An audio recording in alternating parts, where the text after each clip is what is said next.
Please be advised that the views and opinions of the host and guests do not reflect those of the station, the management, and its network. Sa barangay tayo, ikaw at ako. Nagbibigay ng aral sa mga kagawad at kapitan. Sa barangay tayo. Welcome back mga kabarangay. Sa darating po na Lunes, October 30 ay sa wakas, after several postponements ay election na ng barangay at sangguniang kabataan. Salamat po at naging parte po kami ng inyong paglalakbay, inyong journey, ika nga. At sana'y nakatulong po kami sa inyo sa abot ng aming makakaya. Sa darating po ng mga episodes ay welcome po kayo na magpadala ng mga congratulatory messages, mga pictures, mga victory messages, videos at mga news and information kung sino-sino po ang mga nanalo. Sana nga po nakapagbigay kami ng aral, pero hindi pa po tapos. Sa pangalawang yugto ng ating pagsasama, tayo ay mag-aaral muli. Mag-iimbita kami ng mga dalubhasa mula sa DILG, Kongreso, LGUs, at syempre ang mga bida nating mga kapitan at kagawad para lubusan nating matutunan ang local government code at mabago natin ang serbisyong barangay.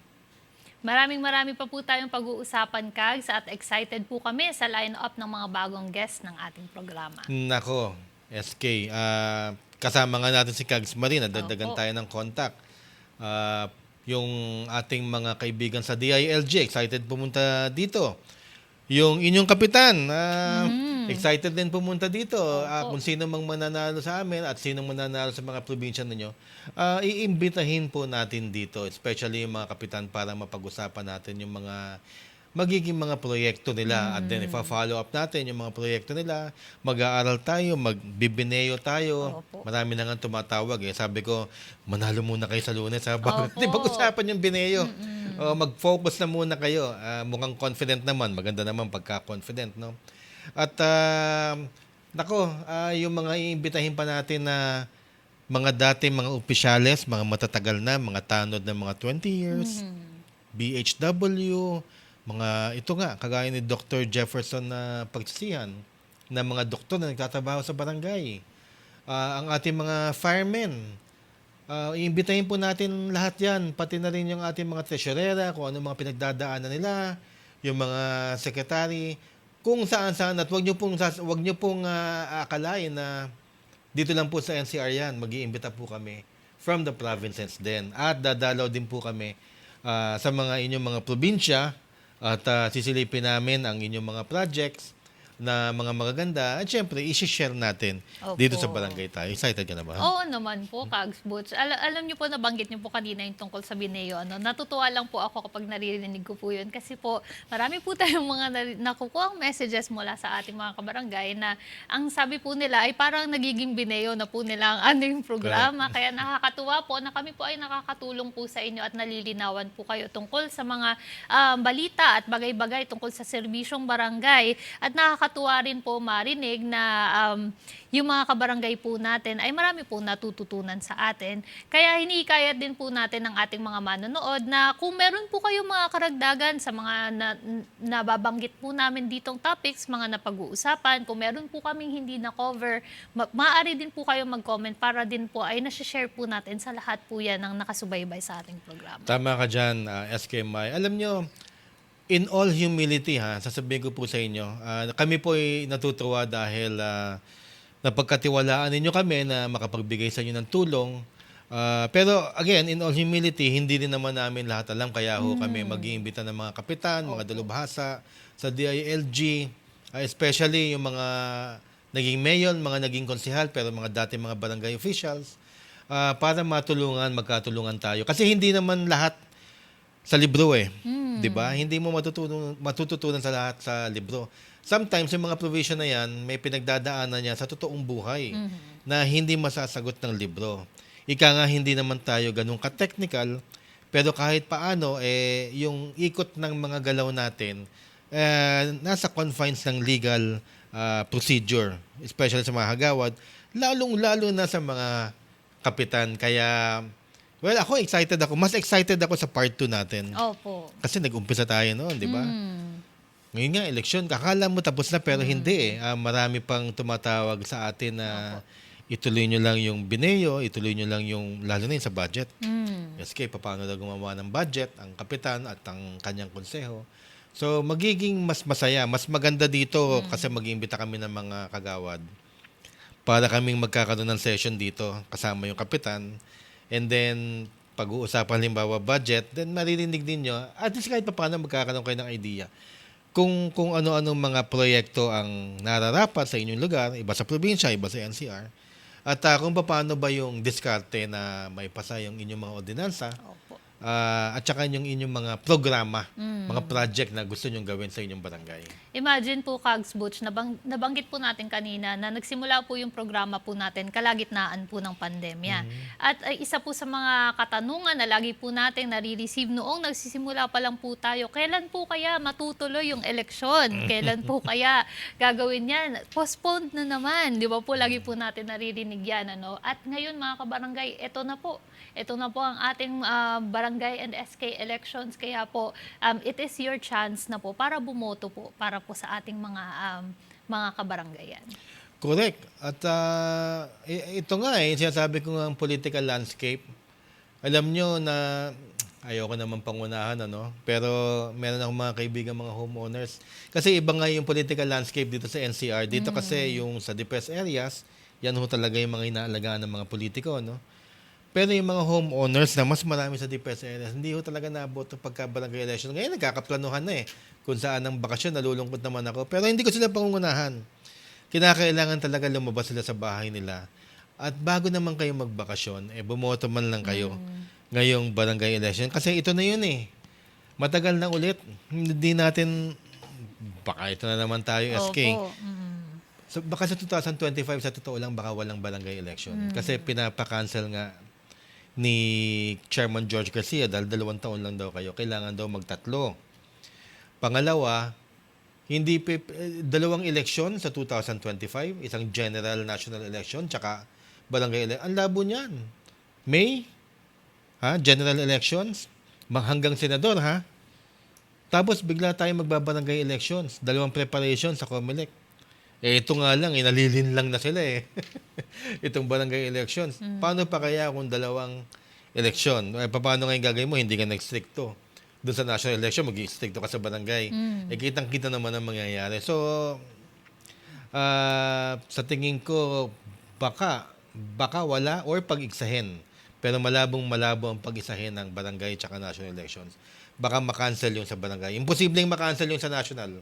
Imposibleng ma-postpone yan. Kaya baka. So, lumabas na kayo ngayon. Kasi nireklamo ninyo for the last 5 years, 6 years, kung ano man yan. Since 2018.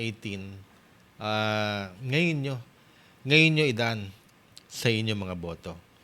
Siya nga pala. For the first time since 2007, hindi po ako kandidato. Opo. Palagi akong kandidato 2007, 2010, 2 beses, 2013, 2018. Ngayon lang, after, ilang taon na yun? 12 ba? More than 10. More than 10, opo. Yeah, or 10. Tama, more than 10, 2007. Palagi ako nagpa-participate sa election. And prior to that, marami ako tinutulungan noon sa family namin na tumatakbo. Yun nga, nami-miss ko yung kampanya ngayon, pero itong platform namin ni SK May tsaka ni Kags Marie, para na yun akong tumatakbo rin. Masaya rin parang nasa serbisyo pa rin po tayo. Pero alam ko po yung mga pinagdadaanan ninyong mga kandidato ngayon, lalo na ilang tulog na lang, eleksyon na. So, nakakalungkot, nami-miss ko mga May. Especially, nagtatampo sa akin yung mga kabarangay ko, hindi raw ako nadalaw ngayon. Hindi ho ako makadalaw kasi sa isang dating politiko, pag dalaw ko po dyan, tatanungin tayo kung sinusuportahan natin. Araw nila yun Opo. Hindi ho tayo. Ayaw ko kung manira kung sino man ang ayoko. Ayoko naman yung sasabihin kong ito ang gusto ko dahil magtatampo naman yung mga kaibigan ko dito. Ganun talaga sa barangay. Tampuhan niya kasi magkakakiala po tayo. So minabuti ko po na tsaka na lang po tayo dadalo ulit. Sa inyo, mga kaibigan ko po, mga kapitbahay, pagkatapos na ng eleksyon. Pero alam niyo naman, mahal na mahal ko kayo, Nax. Pupunta, who knows, masama ko si SK May dyan. okay na okay, masaya tayo. Opo. Kags Butch, bago po tayo magtapos sa ating episode ngayon, ito na po talaga, panghuling mensahe po ninyo para sa mga mananalo at mga matatalo po nating kandidato pagdating tayo po dyan. ng Lunes. Alam niyo, nung natalo ako, sinabi sa akin nung isang kaibigan ko na matagal sa politika, napakagaling ito. Parang niya, Jean Puson, naging kapitan, naging kagawad, naging konsehal ng Parañaque, tumakbong vice mayor, natalo. Napakagaling. Sinabi niya sa akin, ka-teammate niya ako, yung unang-unang talo ko noong 2007. Kagawad po niya ako. Sinabi niya, alam mo, Butch, nung kahapon lang ang kakilala mo lang, siguro 100. Ngayon, 1,000 na. So, marami ka dagdagang kaibigan kahit natalo ka. And you know what? Totoo yun. At sinabi ko nga last show na marami akong naging kaibigan noon na nadagdagan. Huwag na lang yung political aspect, ha? Huwag na lang sa politika. Pero nung naging totoo ko pong kaibigan, ang sarap ng maraming kaibigan. Kaya doon sa mga matatalo, hindi ho nasayang ang inyong boses. Ang problema lang competition to, mas marami lang boto yung kalaban. Pero hindi kayo dahil ibig sabihin ayaw sa inyo. Hindi ho ganun ang politika. Siguro hindi nyo lang panahon. Pero marami kayong nakakilala. And you should appreciate every step. Yung joining you should appreciate. At makikita nyo rin, saan ba ako nagkamali? Nililista yan. Sabi ko nga sa inyo, pagkatapos ng eleksyon, kampanya na ulit So nililista ako, ganun ako. Saan ba ako nagkamali? Sino yung mga nakatalo sa akin? Sino mga hindi bumoto? Bakit ayaw sa akin? Bakit nagaganto? Mali ba yung sinabi ko? Mayabang ba? Mga ganun. Kung ano-ano. So, nilista ko po lahat yan pagkatapos ng election. Of course, pahinga muna. Pero sa sama ng loob, hindi ko pong magawa yun. At wag niyong gagawin din yung nangyari sa akin. SK, na nagkulong ako sa bahay nung huling talo ko.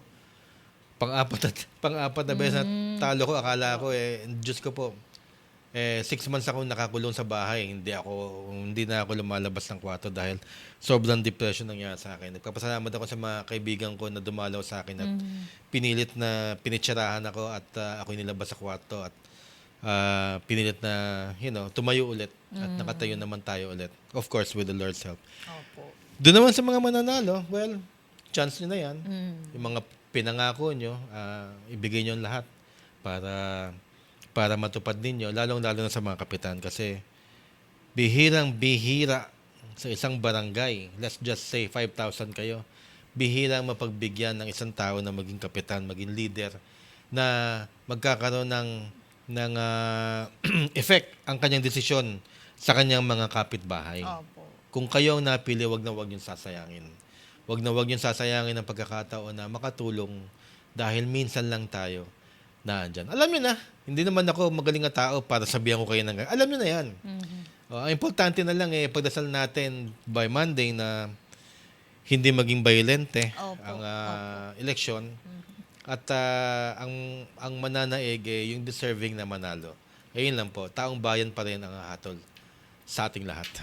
Ayan po, maraming salamat po, Kags Butch. Ayan po mga kabarangay, narinig nyo naman po ang mga nasabi po ng ating pambansang kagawad at sana po tayo po ay manalig lang po na kung ano po ang mangyayari ng pagdating po ng Lunes ay yun po talaga yung mga worth it po talaga na mauupo sa pwesto at magdasal lang po tayo para po sa mga kandidato, magdasal lang po tayo para po sa magiging resulta ng ating barangay and SK elections. Maraming salamat po mga kabarangay sa inyong pagtutok sa isa na namang araw ng makabuluhang talakayan na punong-puno ng aral at naglalayong magbigay ng inspirasyon at impormasyon para sa ikagaganda ng serbisyong barangay. Sa ngalan po ng ating pambansang kagawad, Kags Butch Serrano, ako po muli ang inyong lingkod, SK Mai Salazar.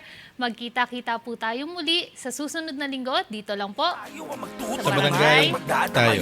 Sa barangay tayo, ikaw at ako. Sa barangay tayo, sa barangay tayo, ikaw at ako. Nagbibigay ng aral sa mga kagawad at kapitan. Sa barangay